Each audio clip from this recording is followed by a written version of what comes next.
boot up BioShock, you can feel the story grab hold of you. A plane crashes at sea, a mysterious lighthouse, a sprawling city beneath the ocean. Hooking the player from the first touch without overwhelming him with convoluted RPG mechanics was key to the success of the game and the skillful ramping up of BioShock's legendary gameplay.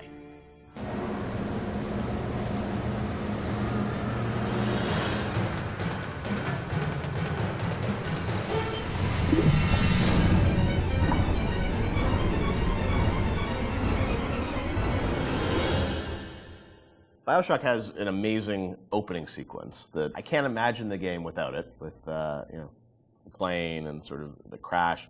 But I understand that didn't come online until like the very end of development. Sean, is that true? We had a couple of really depressing play tests. We had built all these systems. We thought we were doing a good job of like giving basically people a playground to play with and things to do. And when we had a play test, we didn't realize how bad of a job we were doing in exposing those systems to the player, because we were so in these systems and in our own heads, we had no idea that we just weren't facing them towards the player at all. So after that play test, we took a long, cold look at what we were doing and realized that we had to introduce we were confident enough in the systems that they were going to be fun and meaningful to the player, but we really had to think about how we were going to introduce these systems to the player, and in such a way that they understand why the systems were there. Like, you can't ship a README file with the game and expect people to read it. Like, it has to be part of the experience. So the challenge is, how do you introduce people to these systems, but do it in such a way that it fits within the narrative? So we had to integrate all of these things into the story cleanly so that the player felt like it was one smooth experience. And I think the zap 'em and whack 'em thing was one of those. And the 1-2 punch. Yeah, the 1-2 punch that came out of that. The plane sequence at the beginning, I heard a story that like a programmer put that together in like a day or two, and it was a very last minute thing, right? It was. So we had done a focus test, and we had it was one of the most depressing experiences of my life, because we were very close to being finished, and it was basically giving people what essentially became the demo, and people played it,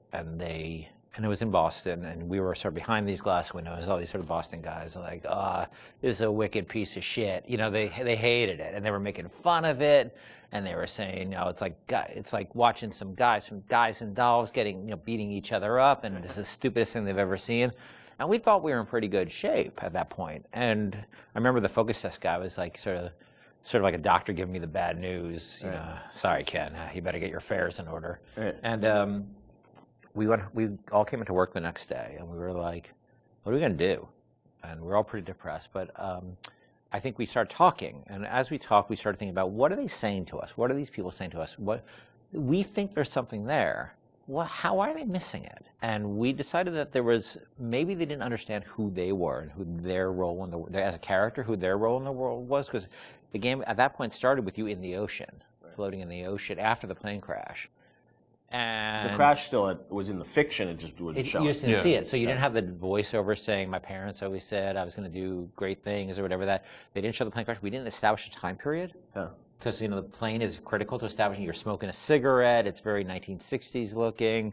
All that stuff was established. It wasn't established. So we decided we had no time and no money so we sort of came up with a script. I wrote some lines. Our line, I think, Nate, one of our artists, recorded the line. Steven and Sean and those guys got to work on building this very simple sequence, which was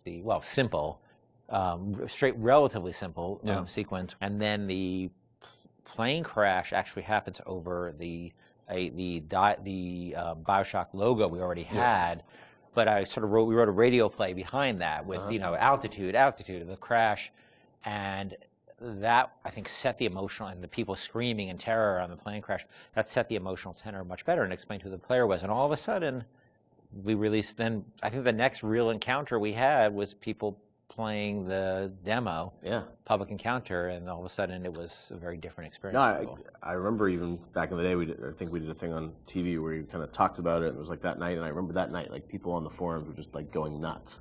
And even though the game had a lot of press attention, when people finally got to play it and go through that sequence, I just remember there was this mass sort of excitement around it, and then the game shipped only a few weeks after that, right, or a month or after that? a week later, or a few days later. It's amazing, like now to hear that, like literally like a month before the game came out, like the playing sequence came online or something. I mean, it was that late. Right? No, yeah. Well, we still had to go through certification and all Yeah, that. but I'm still, it's like within. It wasn't far. It wasn't far. It was really.